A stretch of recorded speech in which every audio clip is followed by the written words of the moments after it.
Well, here's an overview of some Sine Nomine RPGs, all the ones that I own anyway. I don't have the Spears of Dawn RPG, which is like sort of mythic African type role-playing. I do have the Scarlet Heroes, but only in a PDF format. So this is only all the physical games that I own. So the first one he actually came out with was this. Stars of That Number.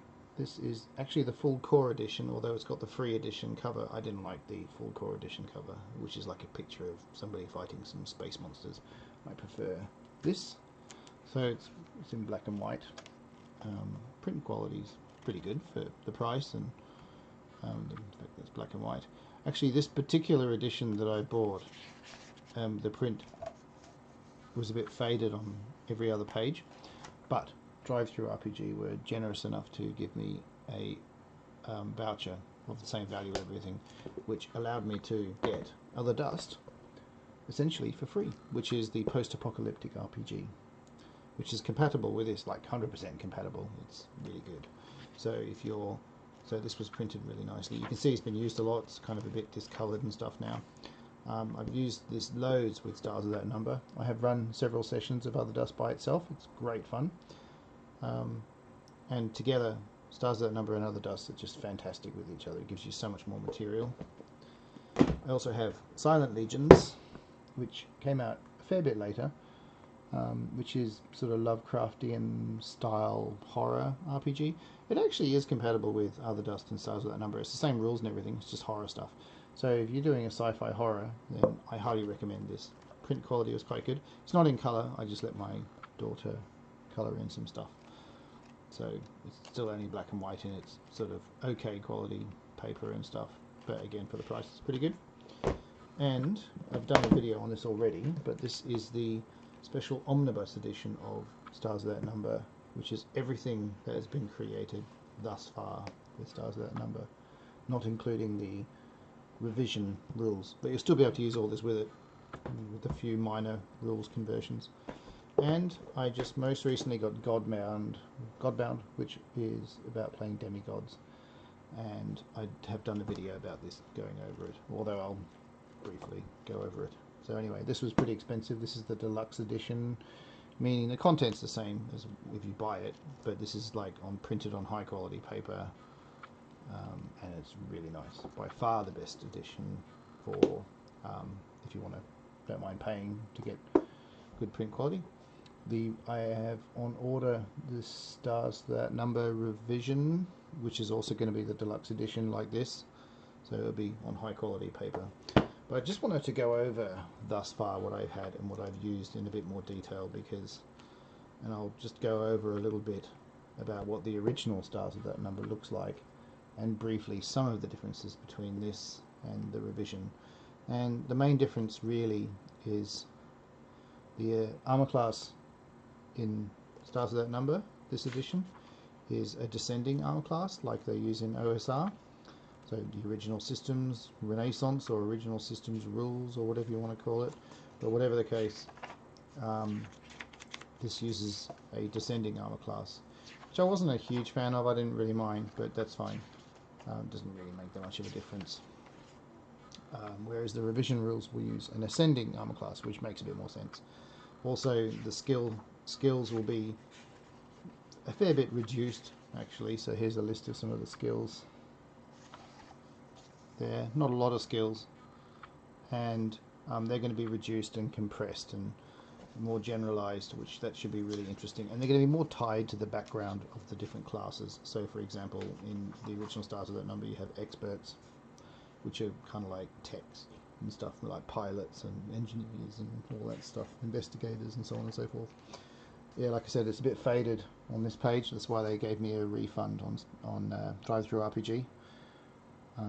So this is like a psychic, and they're basically only really that much good at doing psychic stuff. And then the warriors, which is, well, yeah, just like they're good at fighting and stuff. And then there's the warrior training packages. So like the character gen is really straightforward in this. which is great. It moves really, really fast. So psychic powers, you've just got biopsionics, which is about controlling the body and doing stuff. Metapsionics, which is about enhancing your psionic abilities. Precognition, which is like foretelling stuff and all these sorts of things. Telekinesis, moving things around. Telepathy, reading minds and stuff. Teleportation, which is teleporting. And then it just goes on to the various bits of equipment, which is cool. Lots of different types of weapons and guns and whatever. So just briefly going through it, so this also has all various vehicles and starships and stuff. The starship combat is abstracted, so you don't have like hexes where you move your ships around or anything like that. It's sort of abstracted in the sense you roll to get into a good position and roll to hit and do hit point damage and all that sort of stuff. It's pretty basic and straightforward. The revision is going to make it, it's still abstract, but it's going to add functions for all the different characters and stuff to do stuff, so you can contribute in combat, which is going to be really, really nice. The psionics in the revision are also greatly expanded, I suppose, and you have like sub skills and all these sorts of things, so that's going to be really interesting. I'm really looking forward to that. The skill sets, the skill checks are just on 2d6, and you add an attribute bonus and a skill bonus, and then you just got to hit a target. It's really simple. Combat's really easy. It's just based on hitting an armor class. Travel isn't really by hexes really either. You have what's called drill space, which is like kind of extra dimensional space, and you have what's called spike drives that allow you to travel through the extra dimensions. So you don't need to have complicated maps and stuff like you might in Traveller. So that's quite cool. And then there's lots and lots of GM tables in here, and all the RPGs for Sine Nomine do that. And it allows you to sort of create different types of colonies and worlds and stuff, which is really nice. And it'll allow you to create factions and faction rules. So if your factions are doing stuff against each other, you can actually roll dice and figure out how they're attacking each other and stuff, which is really nice. Adventure creation, seeds and information, which is great. Creating aliens, there's a bestiary there as well, and you can like mess around with it. But there's a fair bit of stuff. Androids, which are really cool. Expert systems, which are like advanced computers, I guess, but not actual AI. Some stuff for mechs and everything. And overall, it's really good. Lots of different types of governments and just all sorts of things. It's rather good. So I'm really looking for. So here we go. Is different factions that they've created as an example. Lots of tables for names and corporations and all sorts of things. So I run that a lot this game, which is nice. So I'll go on to this is the Omnibus Edition. I'm not going to go into too much because I've already shown this in another video, but this contains everything thus far for Stars of That Number, and you had to be on the Revision Rules Kickstarter in order to be able to buy this, so you can't buy it publicly. I mean, honestly, practically speaking, it's not the most practical of books because it's really big and really thick and really heavy. So it's good to read. I like have it on the coffee table and read it and stuff. But if you're using it in game, I guess it is useful. But probably most GMs at Tabletop, I guess, have PCs and stuff at their table. So they probably have all the PDFs and whatever. I also use OneNote to keep notes and everything. So. But still, it is really cool to have, and it's quite nice. So, and I've noticed stuff in here that I probably wouldn't have noticed had I just had the PDFs, because in some ways it's nice if you just want to sit down and for a few hours and read a book, and it's really good. And then going on to Silent Legions, which is the horror RPG set in the modern day, and basically Lovecraftian style horror. Very similar to the similar system to Stars of That Number, but you have like an investigator class. You have investigators like that can be like sort of private detectives and all that sort of stuff. So you can have the scholar, which is like, you know, maybe a teacher or a professor or whatever. Socialite, which is just kind of a charisma based type social person, and a tough, which could be like soldiers and security guards and whatever. And it also has like a sort of a sanity system in there. Weapons are much more damaging because you have a dice mechanic where the damage can get tripled. So you could import that into other systems, but generally speaking, it's like the Call of Cthulhu role playing in the sense that you really don't want to get into combat. And if you have gone into combat, then you've probably done something wrong. So there is magic, but it's not, it's more ritual magic. Now there are special abilities and stuff if you really want to make it a bit more actiony. But it's quite damaging, the magic, like you go a bit mad. And of course you have all sorts of GM tables, like creating inhabitants and plots and minions, and it's going to be fantastic. It's actually also useful to use with Stars That Number if you're using like sort of horror type sci-fi. So I would recommend it. And yeah, all sorts of really useful information. The print quality on this is, again, it's a pretty thin book actually. The print quality is okay. It's black and white. It's not really thick paper or anything. I've used it quite a lot, so it actually has split a bit here. That's not too good, but I have used it a lot, so, and it's been sitting in my bag when I take it to different places. So there you have that. And other dust. I got this one for free, like I said already. It's the post-apocalyptic. It is essentially set in the same universe as Stars That Number, the Terran Mandate, but about 350 years earlier or something like that. And you've got all sorts of... It's very similar to the Stars That Number system, apart from it has things like mutations and so on. And the characters tend to be tougher. So that's pretty cool. It's a bit like, imagine... bit more it's a bit like an earlier version of Gamma World or something, I suppose.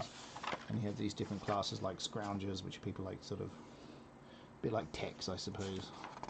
A Slayer, which is like a fighter type thing, and a Speaker, which is also another charisma based character, and Survivors, which would be, you know, like living off the land and all that sort of stuff. Similar skill sets, even the equipment's quite similar. You have the Mutation System, which is a lot of fun to use, and not all of it's good. So, and it's the same sort of D20 skills combat system, and it's also the skill resolution is on 2d6. Really easy system to run, and that's mainly, I mean, I liked lots of old RPGs like Rollmaster and Space Master, and I really enjoy D&D 5th edition and stuff, but this system just works. So if you just want to get into you have a fast moving game, especially if you're running it online. I have run Stars That Number on rpol.net, and that worked really, really well. Again, lots of useful DM tools, which is fantastic. And it works perfectly with Stars That Number, so there's all sorts of cool stuff. The art's quite nice, like I like the line drawn sort of art.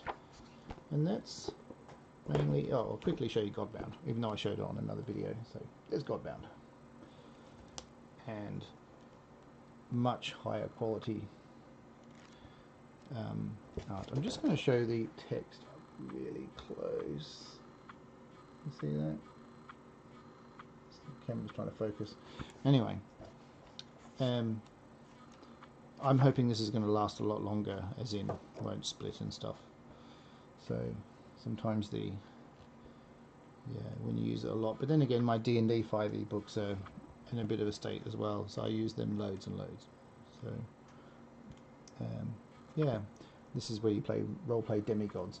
You actually could use this with a sci-fi setting like Stars That Number, but it would be for very, very powerful aliens, and just, you know, basically give them all the useful abilities and stuff in here. They have like lots of demigod type powers, much more powerful than normal characters. It's certainly worth giving a go. So soon, any day now, I'm hoping Monday, which is like in a few days from now. It's now, today is it's now the 13th of January, so very late, just after midnight. But in a few days I should be having the revision rules of Stars That Number, and then I'll do another video and go over the whole lot again, but comparing it to the revision rules. So that's all the books that I have for the Sine Nomine products. And I do have a bunch of lots and lots of the PDFs, but that doesn't matter so much now. I mean, I do use the PDFs. I use them for when I'm actually running a session, but then just read this, which is a great fun read, a real pleasure to read. Yeah, but it's not really necessary. There's if you want to, you might want to pause the screen or something if you want to look at what contents are in there. But basically everything up to but not including the revision of Stars That Number is in there. and they're really, really useful. So there you have it. I did want to go through all those, just because I have lots of the books, and I've run all of them except Godbound, which I only got recently. So I'm going to be running